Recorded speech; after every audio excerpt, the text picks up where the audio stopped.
حضرت سلطان محمود غزنوی رحمت اللہ علیہ اپنے کچھ سپہ سالاروں کے ساتھ جنگل کے راستے سے بھٹک گئے۔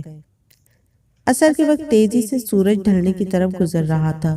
سلطان جنگل میں راستہ تلاش کرنے میں سرگرداں تھے کہ ایک ہندو دھرم کی شہزادی پر نگاہ پڑی جو اپنی کنیز کے ساتھ شاید شکار پر نکل آئی تھی۔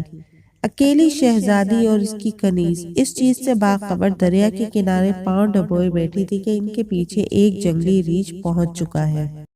اس وقت تک کہ سلطان کا تیر اس کے حلق سے آر پار ہوتا، وہ ریچھ شہزادی کی کنیز کو ایک ہاتھ کے نیچے سے ضرب دے چکا تھا۔ اس سے پہلے شہزادی اپنا تیر سنبھالتی اور تیر کمان میں لگاتی شاید بہت دیر ہو جاتی۔ سلطان محمود غزنوی رحمت اللہ علیہ نے پے در پہ 3 تیر اس جنگلی درندے پر دے مارے جس سے وہ ڈھیر ہو گیا۔ شہزادی کو یہ جاننے میں مشکل نہ ہوئی کہ اس مہارت اور بہادری کا مظاہرہ کوئی جنگجو سالار ہی کر سکتا ہے۔ شہزادی سلطان کی طرف متوجہ ہوئی، اظہار تشکر کے لیے اپنا تعارف کرواتے ہوئے بولی، میرا نام سمرتی ہے، میں جے پور ریاست کے راجہ کی اکلوتی بیٹی ہوں۔ میری جان بچانے کا شکریہ، میں تمہیں اپنے پتا سے کہہ کر فوج میں کوئی اعلیٰ عہدہ دلا دوں گی۔ ویسے تم ہماری فوج کے سپاہی لگتے نہیں ہو، بتاؤ کہاں سے تعلق ہے تمہارا؟ سمرتی شاید یہ نہیں جانتی تھی کہ اس کے سامنے کوئی معمولی سپاہی نہیں ہے بلکہ اس وقت کی سب سے طاقتور اسلامی لشکر کے سربراہ اعلیٰ سلطان محمود غزنوی رحمت اللہ علیہ ہے، جن کے نام سے ہی ہندو راجاؤں کے حلق خشک ہو جاتے تھے۔ سلطان نے مختصراً اپنی شناخت ظاہر نہ کرتے ہوئے کہا کہ جی کسی اور فوج کا سپاہی ہوں۔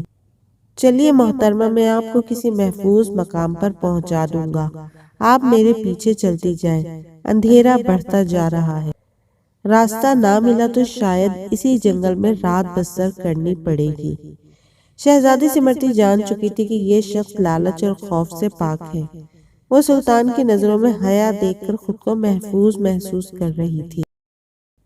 جنگل کی خاردار جھاڑیوں کی وجہ سے شہزادی کا پیراہن مختلف جگہ سے چھلنی ہو چکا تھا۔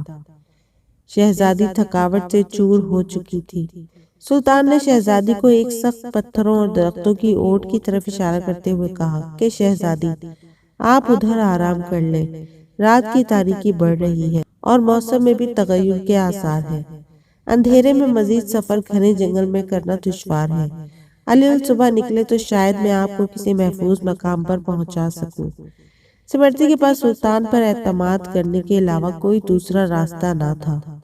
سلطان نے محسوس کیا کہ شہزادی اپنے بیش قیمت مگر قدرے باریک لباس میں جنگل کی ٹھنڈی رات شاید نہ گزار سکے۔ سلطان نے اپنی موٹی چادر شہزادی کی طرف اچھال دی اور معنی خیز نظروں سے شہزادی کو دیکھا، جیسے کہہ رہے ہوں کہ یہ اوڑھ لے۔ شہزادی نے بلا جھجک چادر اوڑھی اور ٹیک لگا کر درختوں کی اوٹ میں پاؤں پسارے۔ اس کی نظریں سلطان کے چہرے کی طرف جمی ہوئی تھی، جو نظریں جھکائے ایک قریب پڑے بڑے پتھر پر بیٹھ کر آگ جلانے کی کوشش کر رہے تھے۔ بالآخر آگ جل گئی۔ اس کی روشنی میں سلطان کا نورانی اور بھرا ہوا وجاہت والا چہرہ چمک رہا تھا۔ سلطان نے شہزادی سے قطع نظر مٹی سے تیمم کیا اور نماز پڑھنے لگے۔ شہزادی کو جھٹکا لگا، اوہ یہ تو مسلمان لگتے ہیں۔